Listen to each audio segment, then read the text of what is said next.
Does being stuck financially sound familiar? No matter how hard you work, no matter how hard you try to save, you just can't get ahead. In fact, you keep falling behind. I think most of us can relate to that. Did you know that our nervous system directly affects our finances and even our earning power? It actually does. Join me for this enlightening conversation that I have with Dr. Ashlee Greer as we discuss the signs of a dysregulated nervous system and the keys to unlock the earning power that your hard work deserves.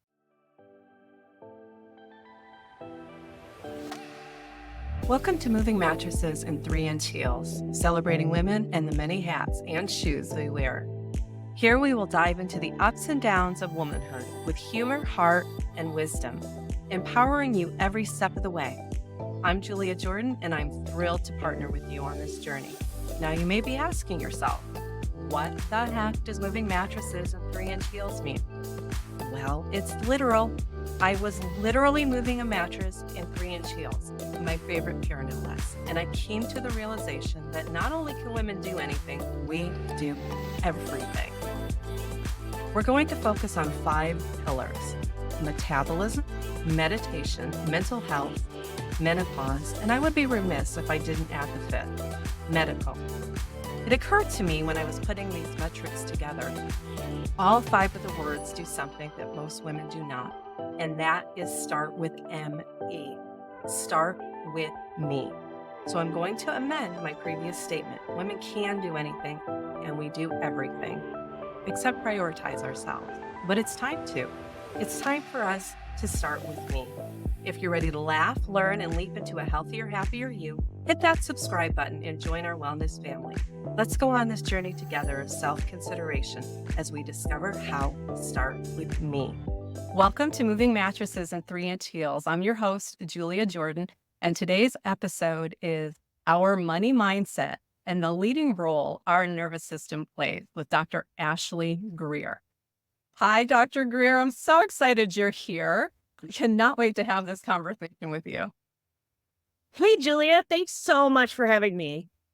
Let me tell everyone just a little bit about you. Dr. Ashlee Greer is a former psychologist with over 20 years of experience helping clients create more freedom, time, and money by shifting the deeply rooted subconscious barriers that have held them back. She is an expert in stress response, trauma, and the mind-body connection.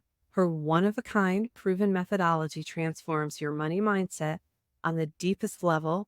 Her method combines nervous system regulation, neuroscience, subconscious reprogramming, the mind-body connection, releasing trauma and anxiety, rewriting memory, quantum manifestation, and emotional regulation so that you can be the person who embraces abundance and prosperity on every level. Dr. Greer is also the host of the podcast Inevitable Success, as well as the founder of the Empowering Wealth Money Mindset program, which we will definitely talk about. So, Ashlee, I am so glad you're here because your mission is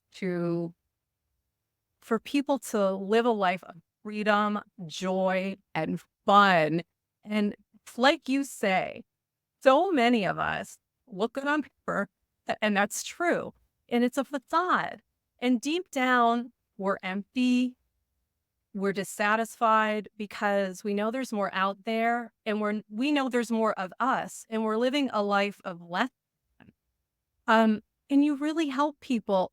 And I have a feeling it's because it's personal. Um, thought so. And I love your story because you have a backbone. You pretty much walked away from everything that society valued, carved out your own path, and are successful on your own terms. And oh, you're happy. Walk us through that bravery. Absolutely. So, this is many years ago now, about 10 plus years ago. I was a practicing psychologist. I was the head of trauma at a 40,000 student university in the States, and was engaged to a nice man. We owned a house together, and I was miserable. I woke up every day just dreading my life, not feeling passionately engaged with it. what I ended up doing is I ended up basically setting myself a standard and saying, I'm going to stand up for everything that I want in my life. And if that means everything has to fall apart, that's going to be okay. And I'm going to be okay with that. What happened is I left my job as a psychologist. I ended up leaving my ex-fiance. I ended up leaving the town I lived in.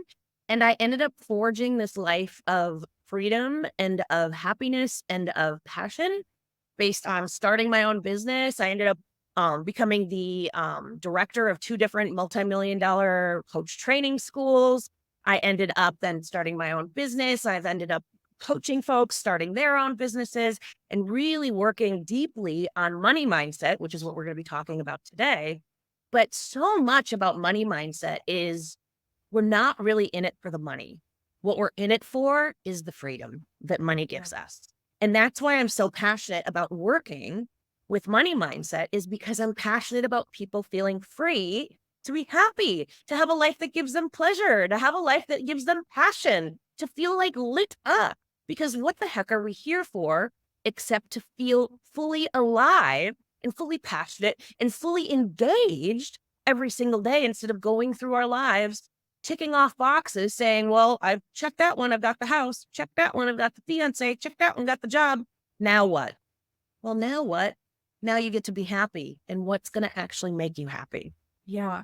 You said something that I want to go back to because good. You set a standard for yourself. And if everything falls apart, so be it. That's terrifying. Like, how did you, that's probably had to have been the biggest deep breath you ever took. All right. Setting a standard, okay, that I'm not afraid of. Some people maybe, but it's like, if it crumbles, it crumbles. Like, where do you find that bravery to say, if it crumbles, it crumbles? Because I've got to live my life the right way. You know, one of the things that I like to say is it's either a hell yes or a hell no. Mm-hmm. You know, we want our lives to be a hell yes. The reason being, and this might sound a little bit morbid, but it's really important, is we're only here for a limited time. Right. We all have the same amount of time in a day, time in our, not exactly the same amount of time in our lifetimes, but we have to respect that this is our one life to live. Mm-hmm. And if we don't choose to live the life that is on our highest timeline, that is like really fulfilling, then we are actually choosing the opposite. Everything in our life is a choice. By default. And if we're choosing the opposite, we're choosing that static conformity, the settling, instead of choosing to be fully alive and to have those standards that say, it's got to be a hell yes for me. So taking no action is actually a choice. Amen. Absolutely. Yeah. By default, something's going to happen, and here, he's just kind of an analogy with investing cash to investments. Investments grow, but cash, some people feel like it's safe, but it depreciates just sitting there. So you're actually losing money by holding on to it, which is a whole other conversation, figuratively and literally. But that's really what you're saying. Like, no action is a decision. Yeah. So I love that analogy that you just made, because what you're saying is basically invest in something, take a risk, otherwise you'll never grow, and otherwise you'll never expand to that next level, or don't take a risk, stay with what you have, and then you'll never have more. Yeah, and by default you'll end up with less, because Right. that's the way money works. Like, it really does. Now, when I came across you, and I've been following you for a while, and you just you're so unique, and I love that about you. You are definitely your own person. But when you talked about money affecting our nervous system, affecting our money, our finances, and even our earning power, I'm like, what? Like, that's not a concept I'd ever heard of, and I'd like to think that I'm like, smart and know a lot about what's going on, but that's really not something that I'd ever heard of. So I can imagine a lot of people don't understand or even know that that's a thing. And I also think it's safe to say that most of us have a dysregulated nervous system. We have no idea that we do. And we have no idea what that affects, including our finances and our money. So I guess let's start with what are the signs of a dysregulated nervous system? And then we'll get into the effects. What are the signs? What should we be looking for? So most of us do have a dysregulated nervous system, particularly after the last few years, because the last few years have been just this incredibly stressful, time for Right. so many of us. Yeah. The thing that we need to understand about a dysregulated nervous system is basically a dysregulated nervous system is we over respond to stressors. We basically get way out of whack when stressors happen. We Mhm. feel like emotionally out of whack. Our thoughts start to spiral. We start to get really tense in our body, and we don't bounce back to baseline very quickly. If you find that you experience a stressor like, I don't know, someone cutting you off in traffic, and you're not returning to baseline within 10 minutes, you probably have a dysregulated nervous system. That's a really shortcut in terms of being able to check in with yourself. If you That's great. experience a stressor like that and you can't return to that baseline and have that flexibility where you do get activated, but then you can come back and feel like, okay, everything's fine. And instead you're like, what? Then that's really a signal that you're in that chronic fight or flight response. Because that's essentially what a dysregulated nervous system is Yeah. you are in a chronic sense, a chronic state of fight or flight. You're in a chronic state of stress and your nervous Okay. system doesn't know how to rebound. So if you can't recover within 10 minutes, it's a good sign that there's some dysregulation there. Yeah. Um, let's talk about someone like me because I can bounce back like no problem. It's just I think it's from my childhood because it would either bounce back or hide under a bed. Um, and I think a lot of people grew up like, but anyway, I'm a good bouncer backer, but I don't. I probably don't have a completely regulated nervous system. I may have my emotions in check. So let's talk maybe about someone whose emotions are in check. They're able to like harness them. What would be another sign?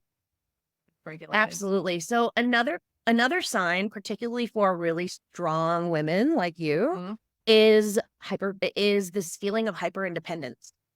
A feeling of hyper independence, like I can carry the refrigerator in the house by myself, kind of a thing. Like when you're moving or something, like I need help from anybody. That's the fight response. Ashlee, we know it's not for it's like you know me already.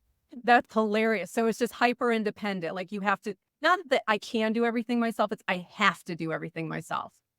Exactly. Got it. Oh, that's a good one. How does one recover from that? Or how does one start the process of pulling back from that? That would be a better way to ask it. So, I mean, like we were talking about, I just want to clarify. So, there's fight, flight, freeze, or fawn, and each one of those has a different sort of response. So, fight is usually hyper independence. I can go it alone. Yeah. Freeze is I'm going to go on Netflix and procrastinate. Fawn is I'm going to people please and make sure everybody likes me. Yeah. And flight is I'm going to run away from this and avoid thinking about it. So there's those four responses. And so depending on where you are in terms of those four responses, you might take different actions to be able to overcome it. But generally what we need to do is we need to actually anchor into an embodied sense of safety inside of ourselves that is unshakable. Because that is where true belief, true confidence, a true sense of I can do this. I know I'm a badass. I am not going to be rocked. I am not going to be, shoved off base by anything that happens in my environment, whether it's just a discouraging launch or whether it is problems in my marriage, whatever it might be. I know my value. The problem is so many of us get shaken by things outside of us. And so we outsource our power to things like money. So the money's not coming in our business. And then we start to feel stress. And instead of saying like the money is not reflective of what's going on inside of me, the money is not reflective of my value of any of these things, what happens is it kicks up this stress response, which then spins up our limiting beliefs and our money blocks and all of that stuff, can kick up the emotional, dysregulation, things like that, or can kick up these coping mechanisms, these old coping mechanisms like, I just got to figure it out myself and I've got to do it all alone, like we talked about. And what happens is when we're feeling that stress in our body, 80% of the nerve fibers go from our body to our brain and only 20 go from our brain to our body. And so our body is always going to override our brain if we are physically stressed, and it will continue to kick into that stress response and won't allow things like affirmation to calm that stress response and bring us back down to baseline. And so this is why we really have to address it through the body first and foremost, before we move into limiting beliefs and money blocks, before we move into emotional regulation, before we move into really being the person who has that belief, is it all starts with this embodied sense of safety. It's amazing that you said that. I recently did another episode where she was talking about what is your physical response to stress? And I had to think about it. And mine actually is like clench my jaw. Like I'm you know, holding on to a stake for dear life or something. And my eyes water sometimes. I'm not crying, they just water, but I had to think about it. Like, so, and I think that's what you're talking about is what is your physical response so you can identify that stress first. Um, can we go back to those four things, the freeze, say those four again, because I want people to stop for a minute and maybe identify what they do. Absolutely. So there's fight. So in other words, the whole idea here is that this is our fight or flight response evolved because it helped us survive. Yeah. It helped us survive a lion trying to chase us and like eat our brains, right? We don't want to get eaten. So we have this adaptive response to stress. First one is fight. I'm going to fight the lion. But there's no lions in our culture. So what are we fighting? We're fighting the stressor. Right. I got to go it alone. I got to take out my sword and be the warrior, right? Right. I got to fight my way through. I can do anything. And you clench your jaw and you grit, right? Mm-hmm. You down to hard work. Got to put in some discipline. That kind of a thing. Mm-hmm. That's the fight response. Flight. Oh, the lion as fast as I can. Oh my God, I'm terrified. Well, the flight response, again, there's no lion, is going to be things like just going to totally ignore all of my bills and let them stack up over here in the corner. I'm just going to forget to send an email to my list if I'm running a business because it's just easier than dealing with the anxiety and the stress involved with feeling like I'm going to do it wrong. Right. I'm just going to avoid trying a new strategy because what if I can't figure this out? Avoidance. You know what I mean? Like really running away from the thing that you have to do. So that's the flight response. Freeze is often what happens when we've gone through a stressor and we feel like we don't have the capacity to cope. Okay. So this is what happens when an animal plays dead. When an animal plays dead and they're just like on the ground, like the lion's leaving, right?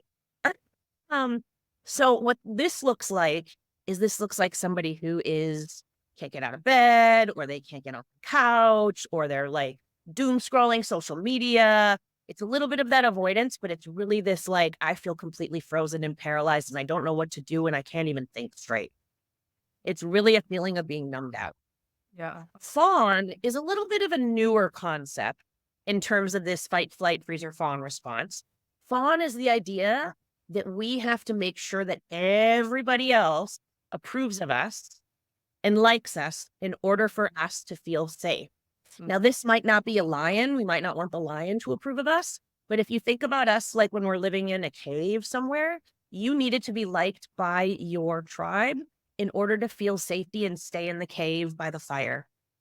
And so this is where that comes from, is we don't want to be thrown out of the tribe.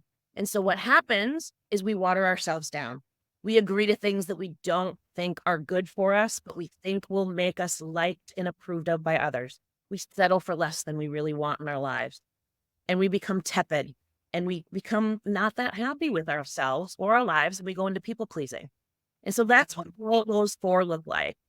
I'm listening to you and I definitely would say I'm a fight, but I'm also a fawn. Oh, and it's not even, I don't even know if it's necessarily the people pleasing part, if for no other reason age has come into play, but younger, yes. But I'm still a peacemaker. I'm like peace at all costs. And I have a feeling that falls into fawn. And so I'm both of those things, the fight and the fawn. And, just I guess depending on the day, but those are really interesting. And I think they're so important to identify so we can move away from that. We're sabotaging ourselves is really what it comes down to. And we're short changing ourselves because what we said at the beginning, what you say, we look good on paper, but there's more to us. But somewhere along the way, we've settled, we've made agreements that we probably don't even know we've made.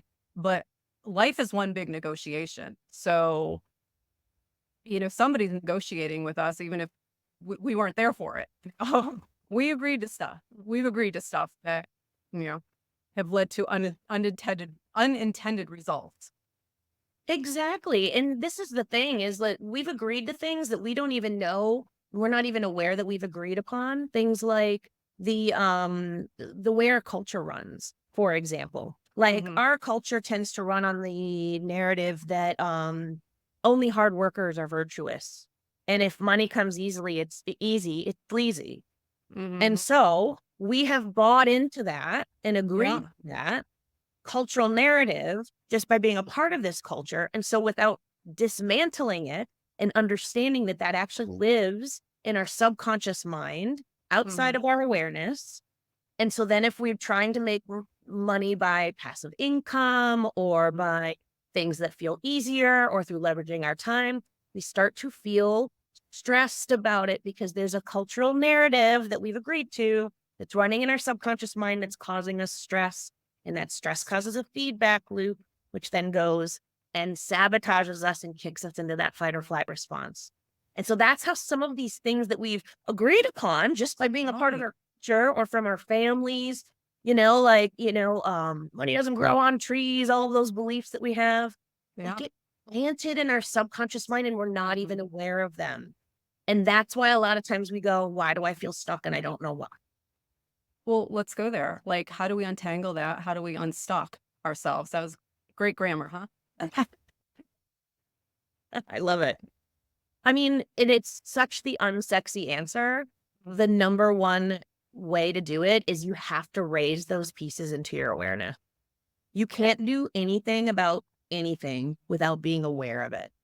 When you become aware of it, then you empower yourself to choose. Then you empower yourself to be the director of your life and of your destiny, because then you can do something different. Mhm. But until you know what is going on, until you're awake and aware to it, Yeah. it's like running a program in the background and just not knowing what's going on, like we have to become aware of it and then we have to stay awake to it. Because Mhm. this is something else I find with folks is that sometimes we'll become aware of it and then we'll go back to sleep. How many people have done that? You've been like, Okay. oh, I need to do this thing. And then a month later, you're like, wait, why am I not doing that thing?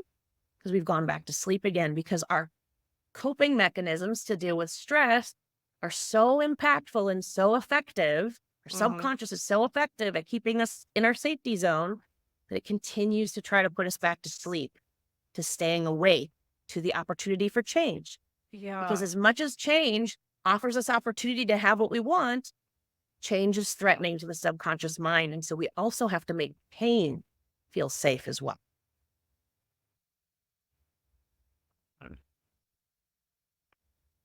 Our coping mechanisms are that powerful. Yeah. They that's interesting.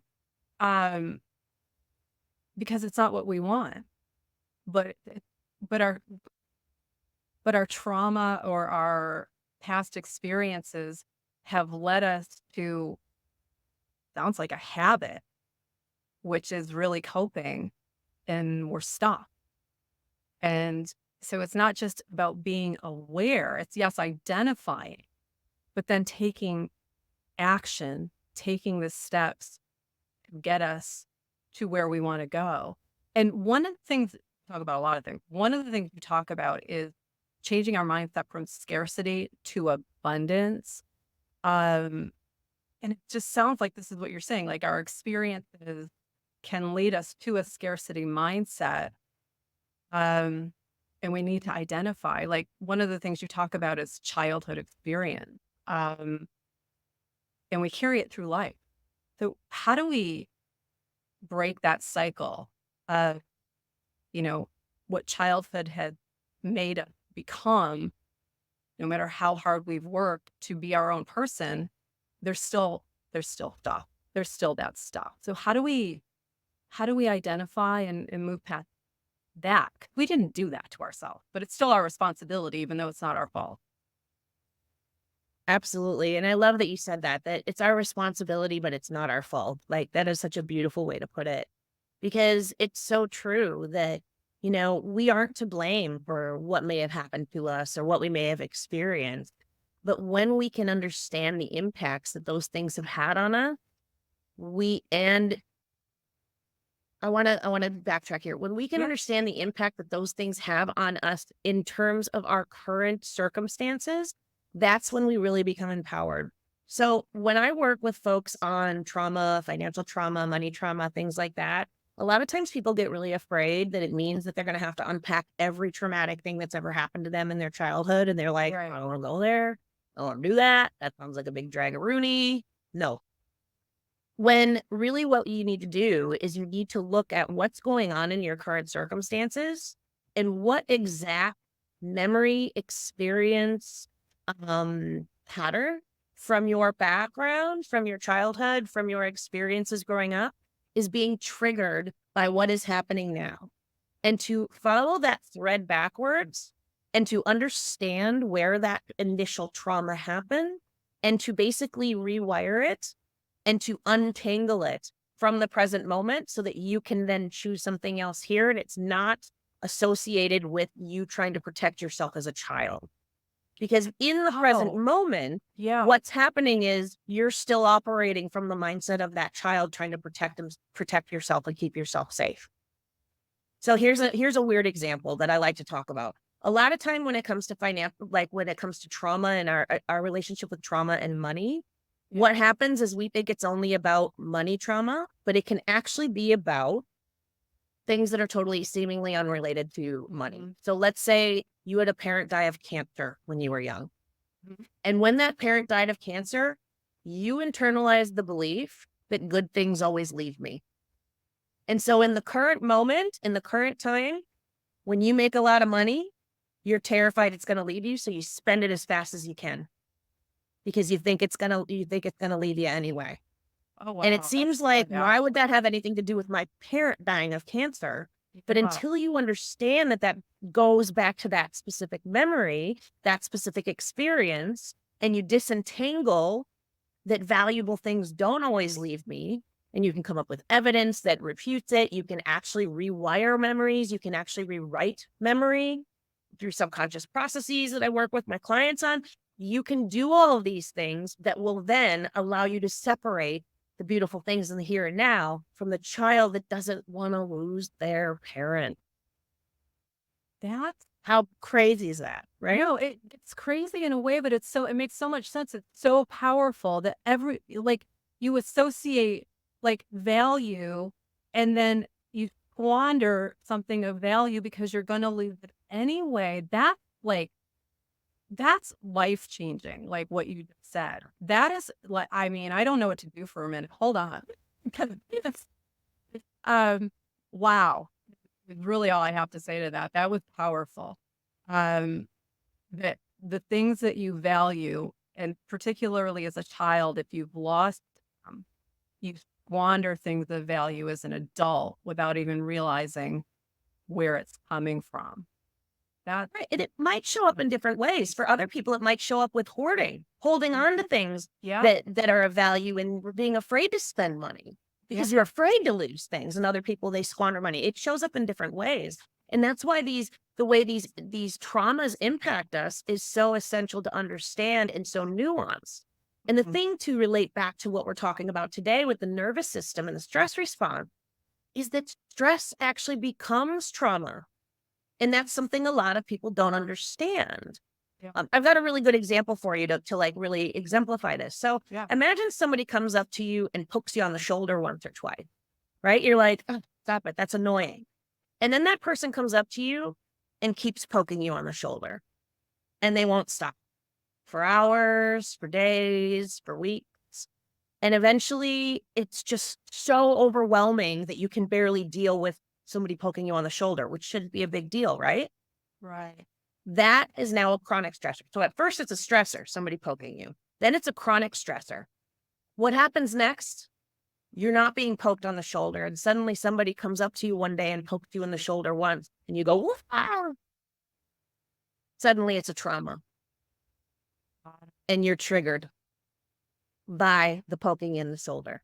And that's how stress can turn into trauma. And that's why when we talk about stress and trauma, it's important to talk about them together, because a lot of times we don't realize that these little stressors, like we've all been going through, little over the last few years, can turn into these traumas, which implant themselves in our body and turn into that dysregulated nervous system that we've been talking about. Wow. That's really incredible.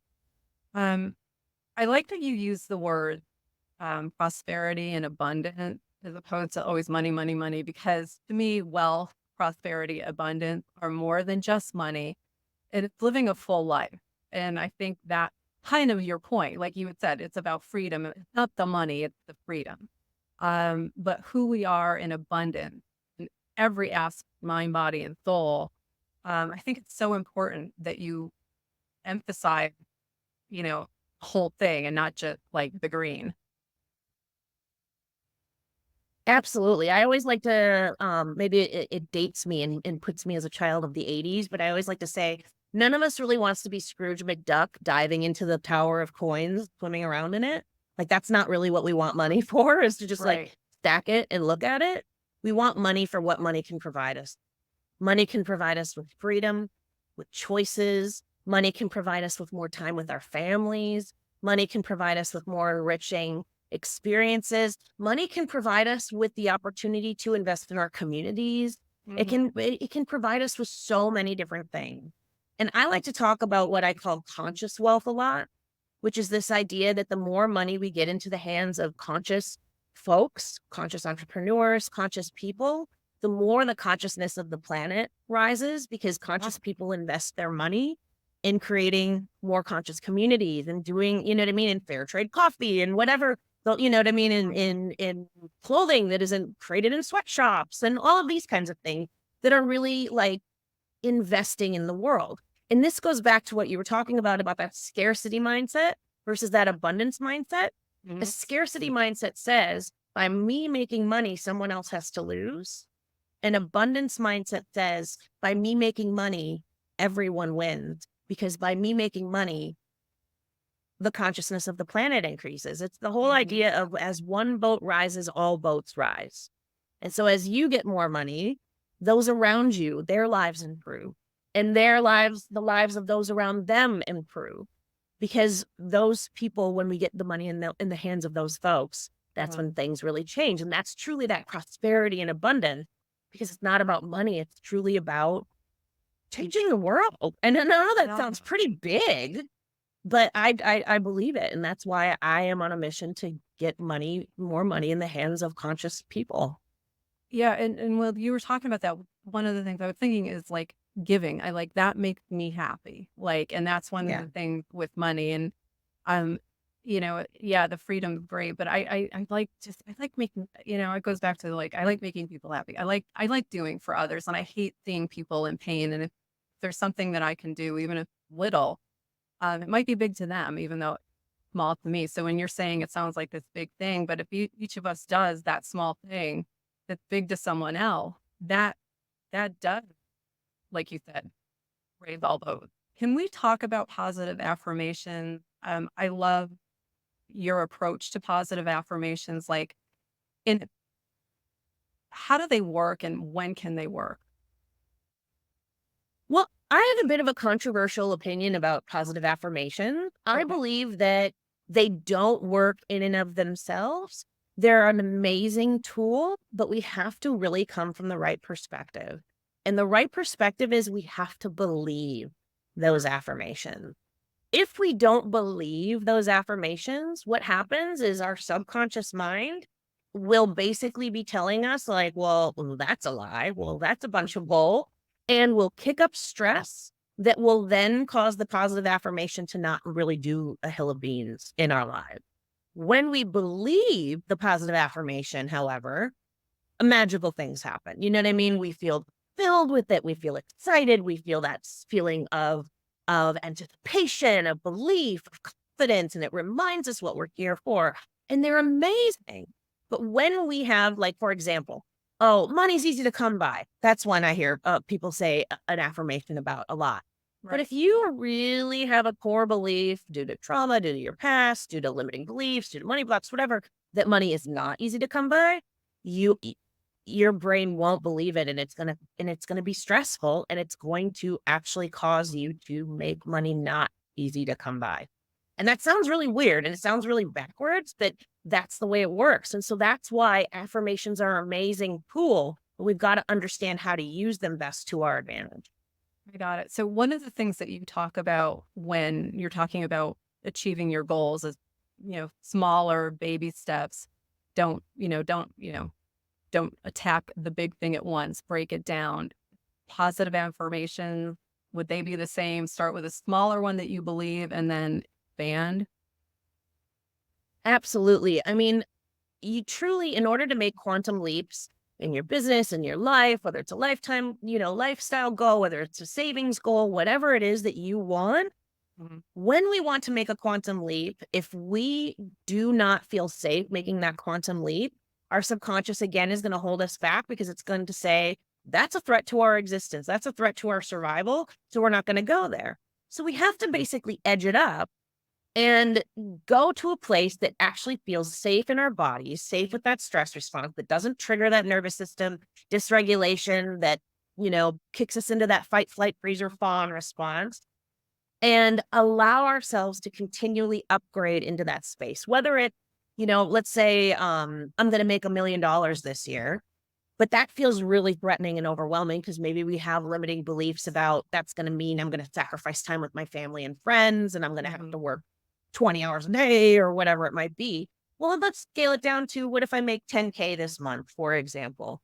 And then that feels safe. Then I can begin to scale it up, whether it is with an affirmation, I'm a millionaire versus I'm a 100,000aire. That's grammar, but Love it.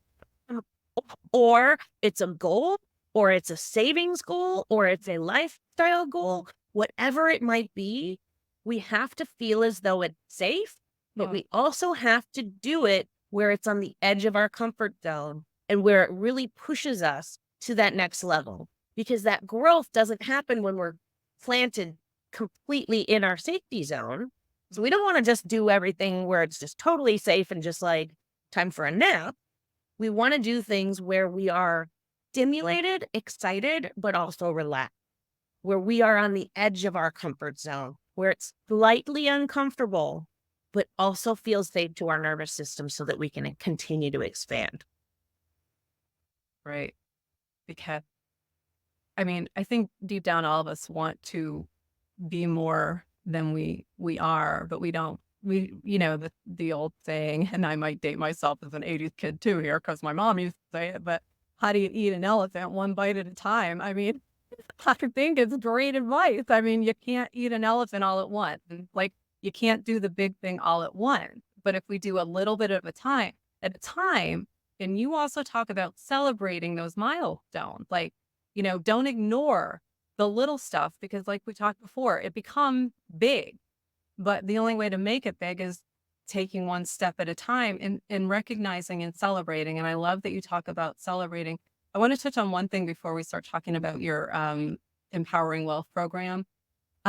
You 5 practical strategies for saving, and people can read your blog and go to your website, and we'll give them all that information. But the one thing, they're all great advice. The one that just jumped out at me was set specific spending goal, because to me that's the incentive. Like, why am I saving this money? How is my life going to be better if I do it? So can we talk about maybe the discipline, like, the carrot that kind of gives us? That's how I look at it. That's the carrot. So we don't feel deprived, like I can't have that money, you know?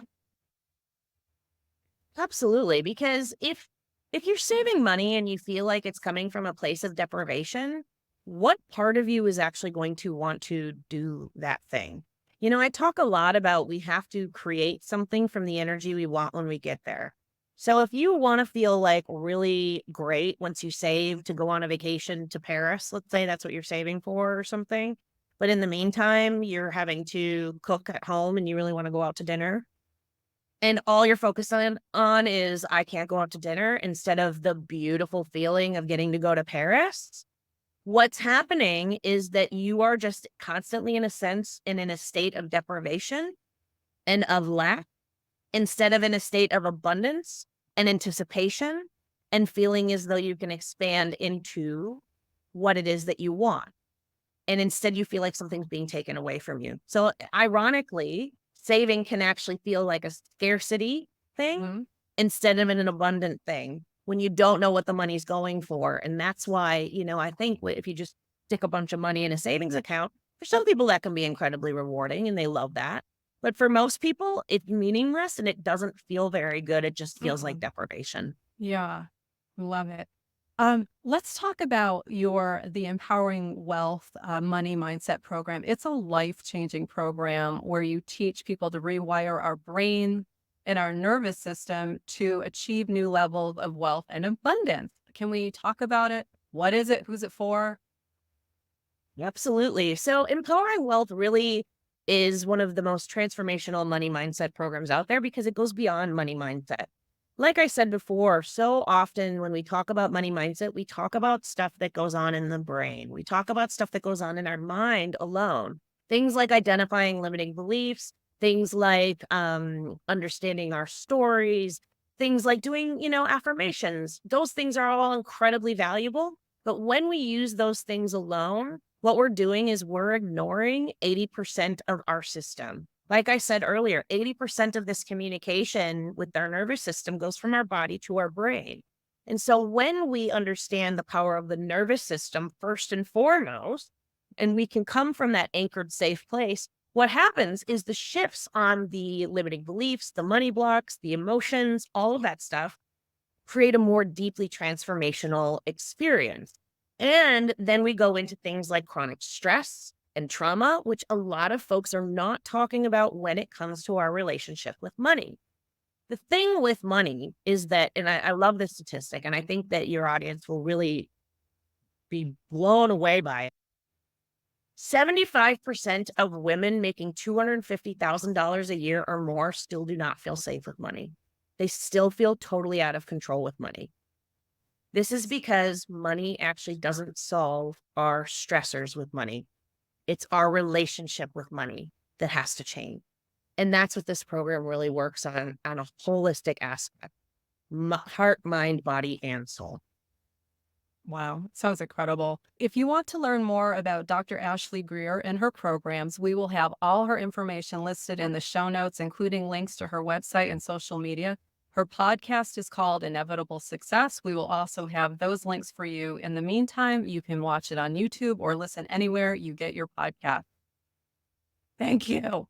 I loved this conversation. Thank you so much. I appreciate it because you give such practical, actionable advice. You make it feel attainable as opposed to like maybe somebody else can do it, but I can't. I think everyone believe they can do it. And that's so important. So thank you so much for taking the time today and having this conversation with me so we can all learn something. Thanks.